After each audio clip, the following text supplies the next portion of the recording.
Assalamualaikum warahmatullahi wabarakatuh. Halo teman-teman Pancasila. Di video kali ini, aku, Amanda Kasaputri, akan membahas Nara, si kelinci petualang dengan nilai Pancasila. Nah, buku cerita edukatif ini untuk siswa SD kelas 2 sampai 4. Fun fact-nya, Badan Pembinaan Ideologi Pancasila atau BPIP menekankan bahwa pendidikan Pancasila perlu dilakukan melalui pembiasaan dan pengalaman nyata, bukan sekedar hafalan.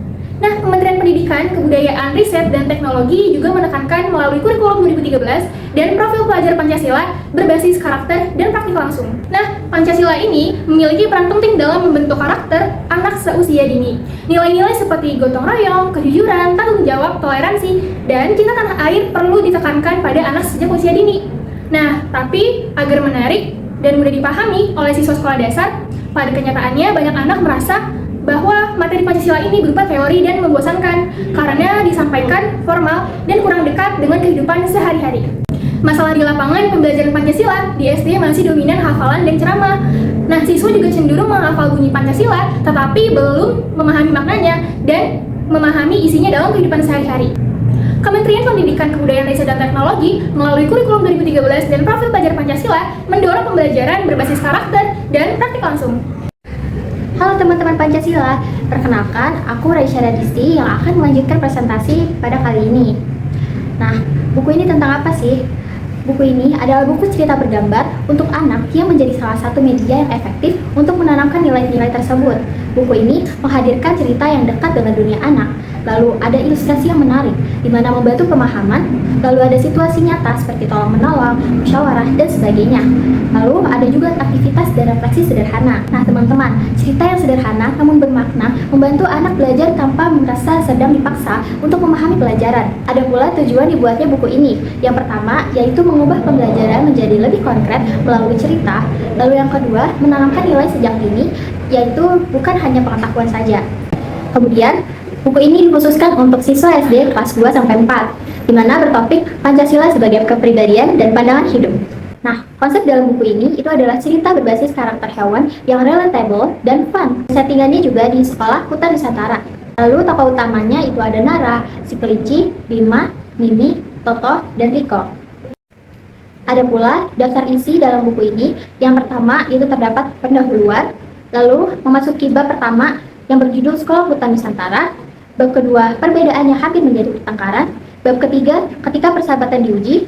Bab keempat, musyawarah besar di sekolah hutan. Bab kelima, pelajaran tentang keadilan. Lalu ada pesan cerita, lembar aktivitas siswa, kunci jawaban, daftar pusaka, profil penulis, dan profil dosen pengampu. Ada pula sinopsis buku ini yang dimulai dari bab pertama berjudul Sekolah Hutan Nusantara yang berisi pengenalan karakter dan latar. Bab ini memperkenalkan suasana sekolah di tengah hutan dan murid-muridnya, terutama narasi kelinci yang penuh rasa ingin tahu, Bima si beruang yang baik hati, Riko si monyet yang usil, dan Bu Elang sebagai guru yang bijaksana. Lalu, bab kedua yang berjudul Perbedaan yang hampir menjadi pertengkaran, bercerita tentang Riko yang menertawakan Mimi, si kucing karena berdoa sebelum makan. Bu Elang mengajarkan nilai sila pertama, yaitu saling menghormati perbedaan cara berdoa dan kebiasaan. Halo teman-teman Pancasila, perkenalkan nama aku Atia Robani. Di sini aku akan melanjutkan presentasi tadi. Lalu di bab ketiga, ketika persahabatan diuji. Saat kegiatan membersihkan sungai, Toto si kura-kura terpleset dan terbawa arus. Nara dan Bima bekerja sama untuk menyelamatkan Toto. Sementara Riko hanya diam saja. Kejadian ini mengajarkan sila kedua, yaitu menolong teman yang kesulitan, dan sila ketiga yang bersatu bekerja sama membuat kita kuat. Di bab keempat, musyawarah besar di sekolah hutan. Di sini terjadi perdebatan seru pada saat pemilihan ketua kelas karena si Riko mencalonkan diri meski dia sering berbuat usil. Bu Elang mengajarkan cara mengambil keputusan tanpa bertengkar melalui musyawarah. Hasilnya, Mimi menjadi ketua kelas dan Riko menjadi wakil ketua kelas agar ia memiliki kesempatan belajar bertanggung jawab. Di bab kelima, pelajaran tentang keadilan. Nah, pada musim kemarau yang panjang membuat makanan langka. Anak-anak berinisiatif untuk mengumpulkan bekal mereka seperti wortel, madu, pisang, dan lain-lain, dan membaginya sama rata agar tupai si kelinci yang kelaparan juga bisa makan. Ini mengajarkan sila kelima yang tentang keadilan, berbagi, dan peduli sesama.